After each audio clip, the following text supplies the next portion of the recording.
I'm gonna let him explain it. Come up, Mr. Burrows. Also, we did the TNs.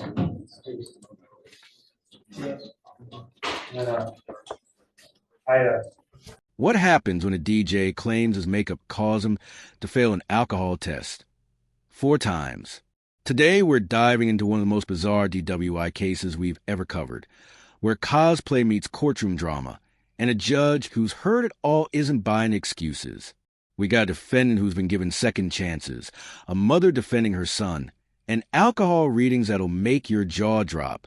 This isn't just about drunk driving. It's about accountability, trust, and what happens when you push a judge too far. Buckle up, because this case takes twists you won't see coming. it was in the process of appealing this. On Friday, I was going back and forth with Nathan. Appealing. Appealed for a pizza.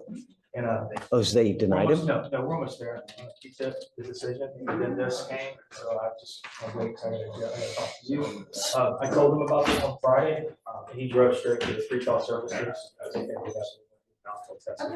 But that's what's going on. I'll let him just tell you.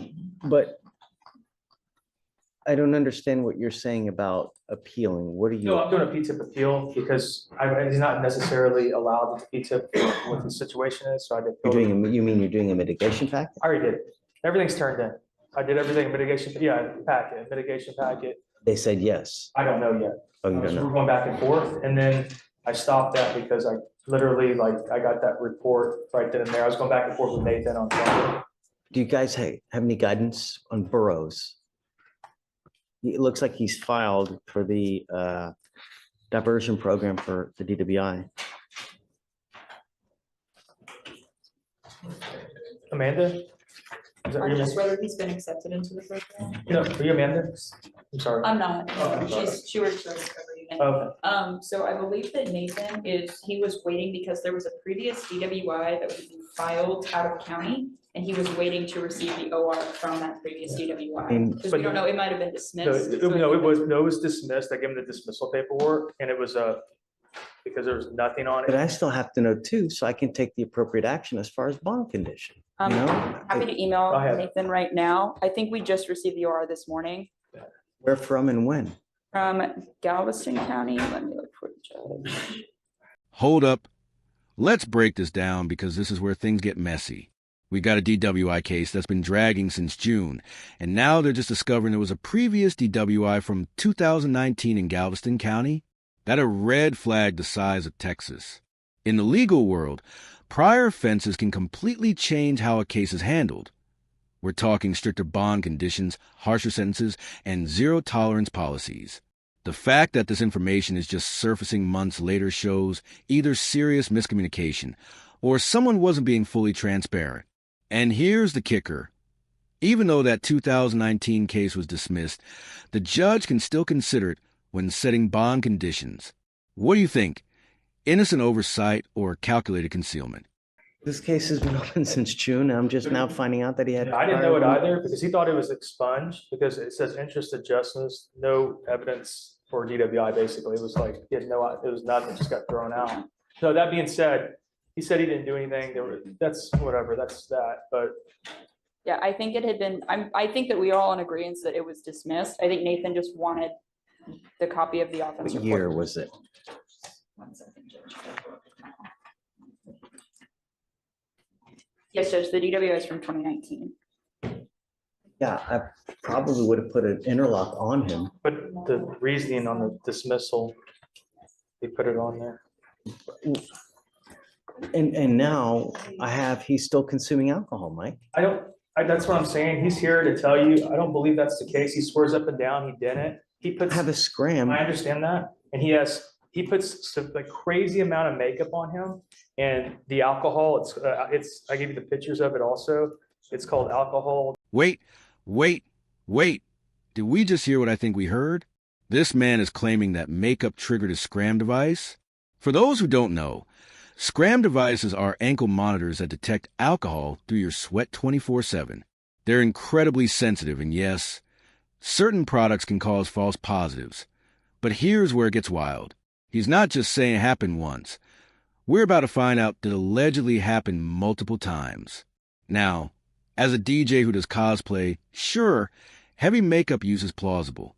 But the timing, the frequency, the fact that he apparently kept using these products after knowing they could trigger violations, that's either the height of stupidity or the weakest excuse in courtroom history. The judge's skepticism is about to go through the roof. What's it called? Hang on, you can explain it to you, but I have it here. I have pictures of, The nature of alcohol can be mistaken for alcohol consumption. I know. I have these pictures. It has no date. It has no, To give you context to it, I have the dates here. Those are just pictures of the close-up makeup, but he was DJing on those particular dates. And I have it right here because I was trying to get it in the club. and I guess drinking while DJing, right? No, he said he wasn't. I mean, you talked to him. I wasn't there. It was DJ Sydney Ray, October 31st at this place, and that was the day in question. And then this is October, this one, I'm sorry, Okay.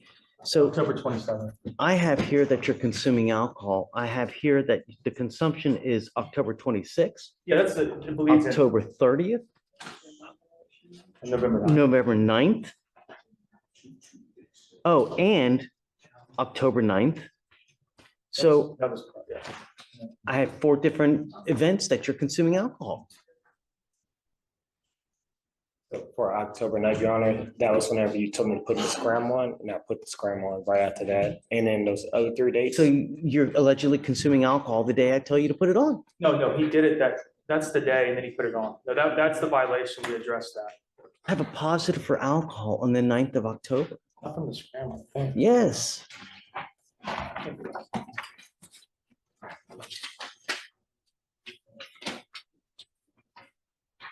October 26th. I sent him on 10/9. So Felicia, Yes, sir. so we sent him for a POC test on 10/9 on that time. Did he test positive for alcohol? Yes, sir. Why on earth are we just now getting the violation? This is a disaster unfolding in real time. For separate violations, October 9th, October 26th, October 30th, and November 9th. And get this, he tested positive for alcohol on the exact day the judge ordered him to wear the scram device. That's not just bad luck. That's either incredible defiance or unbelievable stupidity. The prosecution is painting a picture of someone who can't stop drinking even when their freedom is on the line. But here's what's fascinating from a legal perspective. They're dealing with procedural chaos. Violations from October are just being addressed now. The timeline is all over the place, and the judge is clearly frustrated with the delay in reporting. In bond violation hearings, timing is everything, and this delayed reporting could actually work in defendant's favor or make the judge even angrier.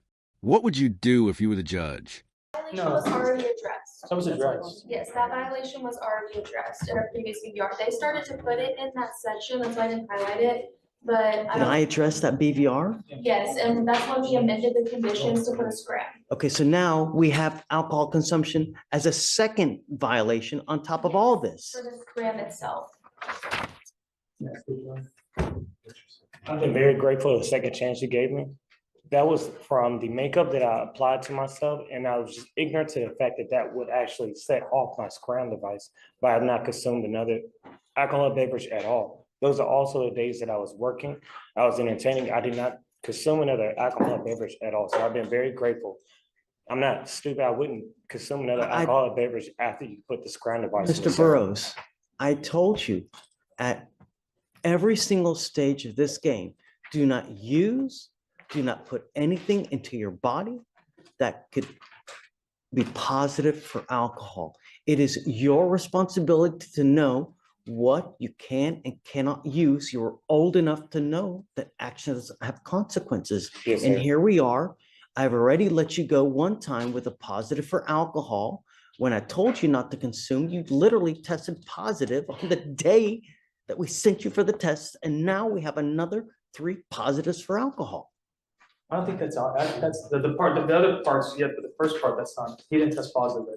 He tested positive 10/9. No, that was, It was a positive urinalysis test, and because of that, we amended the. And because of that, I amended the conditions. I did not put him in jail. I put the scram on him. yeah, but we addressed that he didn't go in and like. I got it. It's not 2 tests, is what I'm trying to say. Okay, You're right. but he's continuing to consume. Stephen, The scram reports are also in your email. I'm not sure if you viewed them, but we got the notice of the records as well for all of those dates. Have you seen that? I have whatever I was sent yesterday. That's it. I'm sorry, Mr. Bros. What am I supposed to do? Just let you go again? No, sir, I'm not asking to, and I did not consume any alcohol. It was just yes, sir. The products that I put on, and I just was not aware that that was set off that. And it was makeup, sir. That's all it was. I didn't consume an alcohol beverage at all. That party is 10:31 and I have here 10:26, 10:30, and you're telling me that you put this makeup on November 9th? Is that what you're trying to tell me? Yes, sir. It's for my TikTok, and I have the videos of it also, sir.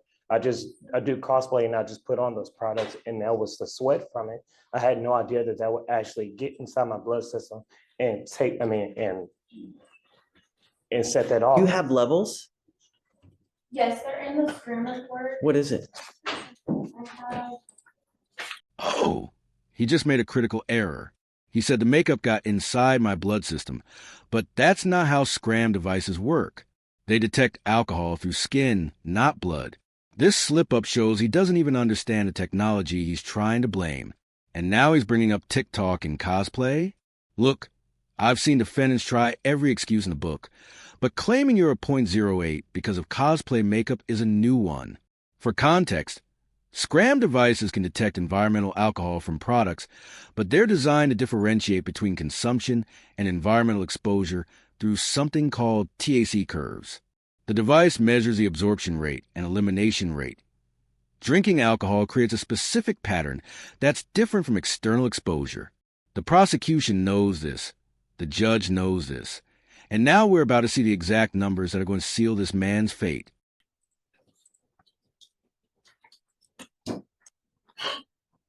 It's like a peak of .08, and then. He's a .08. yes. You're telling me that makeup made you a .08? Yes, sir. And those are the days I was at work. Stop everything. .08. That's the legal limit for driving. This isn't a trace amount. This isn't a minor false positive. To put this in perspective, .08 BAC typically means 3 to 4 drinks for an average adult male within an hour. The judge's disbelief is completely justified because NO amount of makeup would create a sustained .08 reading on a scram device. These devices are specifically calibrated to distinguish between environmental alcohol exposure, which peaks quickly and drops fast, versus actual consumption, which shows a gradual rise and fall. The fact that he hit .08 and maintained it, that's biochemically impossible from external application alone. This man is either lying through his teeth or he discovered some revolutionary new makeup that defies the laws of chemistry. Spoiler alert, it's not the makeup. The judge is about to drop the hammer, and honestly, he deserves everything coming his way. I don't believe it for a second. I even have, I don't believe it for a second. I'm sorry. A I understand. .08 because of makeup? Yes, sir. I understand. I promise you I have not consumed alcohol at all. I'm sorry, dude. I That's understand. it. Yes, sir. I understand. With you. I understand, yes, sir. Can't possibly believe that makeup is going to make you as intoxicated as having 6 to 8 drinks. Sorry, Mike. Of course. But where's mom? Are you mom? Come on up, mom. And here comes MOM. This is where things get emotionally devastating. We're about to witness every parent's nightmare, watching your adult child face the consequences of their actions in court. But here's what makes this legally significant. Bringing in a family member at this stage is a Hail Mary move. The defense is hoping maternal testimony might humanize the defendant and create sympathy. But watch closely. The judge is about to use this moment not to show mercy, but to ensure the mother understands the gravity of the situation. In bond revocation hearings, judges often address family members to make sure they understand their role if they bail out the defendant. This isn't just about punishment. It's about the judge making sure everyone understands that second chances have run out. The mother's about to learn that her son's makeup story isn't just unbelievable. It's insulting to the court's intelligence.